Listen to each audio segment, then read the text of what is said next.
മലയാള cinema പ്രേക്ഷകർ ചെറിയ സിനിമകൾക്ക് ഭ്രഷ്ട് കൽപ്പിക്കുകയാണോ? കൊറോണ സമയത്ത് ഒരുപാട് സിനിമകൾ ഡയറക്റ്റായി OTT പ്ലാറ്റ്ഫോംസിൽ റിലീസ് ചെയ്യാൻ തുടങ്ങി. ഇതിന് ശേഷമാണ് പ്രേക്ഷകരിൽ ഇങ്ങനെ ടെൻഡൻസി കാണാൻ തുടങ്ങിയത്. ഭയങ്കരമായ തിയേറ്റർ എക്സ്പീരിയൻസ് ഓഫർ ചെയ്യുന്ന സിനിമകൾ മാത്രം തിയേറ്ററിൽ പോയിട്ട് കണ്ടാൽ മതി. ബാക്കിയുള്ള സിനിമകൾ OTTയിൽ വരുന്നവർ വെയിറ്റ് ചെയ്യാം. ഇതാണ് പലരുടെയും തീരുമാനം.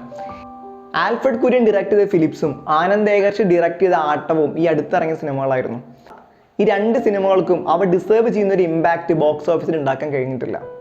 ഈ രണ്ട് സിനിമകളും ഞാൻ തിയേറ്ററിൽ പോയിട്ട് കണ്ടതാണ്. എനിക്ക് ഒരുപാട് ഇഷ്ടപ്പെട്ട സിനിമകളാണ്. പക്ഷെ ഡിസേർവ് ചെയ്യുന്ന ഒരു പ്രേക്ഷക പിന്തുണ ഈ സിനിമകൾക്ക് കിട്ടാതെ പോയത് അവ ചെറിയ സിനിമകളായതുകൊണ്ട് തന്നെയാണ്. മലയാള സിനിമയിൽ മാറ്റം വേണം എന്ന് നിർബന്ധം പിടിക്കുന്ന അതേ പ്രേക്ഷകർ തന്നെയാണ് നല്ല സിനിമകൾ കാണുമ്പോൾ കണ്ടില്ലെന്ന് അടിക്കുന്നതും. മലയാളത്തിൽ ഇറങ്ങുന്ന പല സിനിമകളും പരാജയപ്പെട്ടു കഴിഞ്ഞാൽ ഫിലിം ഇൻഡസ്ട്രിയിൽ പലരും അശ്വന്ത് കോക്കിനെ ബ്ലെയിം ചെയ്യാറുണ്ട്. പക്ഷെ അദ്ദേഹം പോസിറ്റീവ് റിവ്യൂ കൊടുത്ത എത്ര സിനിമകൾക്ക് ആൾ കയറിയിട്ടുണ്ട്. ഫിലിപ്സിനും ആട്ടത്തിനും അദ്ദേഹം കൊടുത്ത പോസിറ്റീവ് റിവ്യൂ ആയിരുന്നു. പക്ഷെ എന്ത് സംഭവിച്ചു? ജിത്ത് ജോസഫ് ഡയറക്ട് ചെയ്ത നേര് ചെറിയൊരു സിനിമയാണ്. പക്ഷെ ആ സിനിമ ബ്ലോക്ക് ബസ്റ്റർ ആവാൻ കാരണം മോഹൻലാൽ എന്ന സൂപ്പർ സ്റ്റാർ തന്നെയാണ്.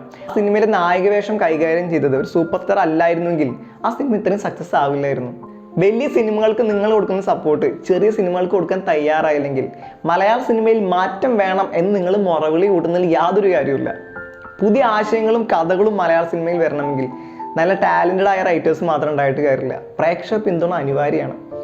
ഇനി ഇറങ്ങാൻ പോകുന്ന എല്ലാ നല്ല സിനിമകളും അത് ചെറുതാണെങ്കിലും വലുതാണെങ്കിലും പ്രേക്ഷകർ ഇത് കൈ നീട്ടി സ്വീകരിക്കട്ടെ എന്ന പ്രാർത്ഥനയോടെ ഞാൻ ഈ വീഡിയോയുടെ അവസാനിപ്പിക്കുകയാണ്. Bye bye.